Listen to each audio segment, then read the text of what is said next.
ভয়াবহ খারাপ অবস্থায় থাকা ব্যাংক বহির্ভূত ৯টি আর্থিক প্রতিষ্ঠান বন্ধের উদ্যোগ নিয়েছে কেন্দ্রীয় ব্যাংক। আমানতকারীর টাকা ফেরত দিতে না পারা, উচ্চ খেলাপি ঋণ ও মূলধন ঘাটতি, এই ৩ সূচকের ভিত্তিতে এসব প্রতিষ্ঠান চিহ্নিত করা হয়েছে। বন্ধের উদ্যোগ নেওয়া প্রতিষ্ঠানগুলো হল people's leasing and financial services, international leasing and financial services, Aviva finance, FAS finance and investment, forest finance and investment, Bangladesh industrial finance company, premier leasing and finance, GSP finance company ও prime finance and investment limited.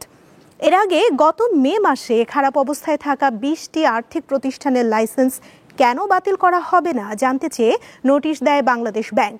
সন্তোষজনক জবাব না পাওয়ায় 9 প্রতিষ্ঠানের licence বাতিলের চূড়ান্ত সিদ্ধান্ত নেওয়া হয়েছে। এসব প্রতিষ্ঠান অবসায়নে সরকারের 9,000 কোটি টাকা লাগবে বলে জানা গেছে। অবসায়নের ক্ষেত্রে ক্ষুদ্র আমানতকারীদের অর্থ ফেরত এবং কর্মকর্তা কর্মচারীদের চাকরি বিধি অনুযায়ী সব ধরনের সুযোগ সুবিধা দেওয়া হবে বলে জানা গেছে।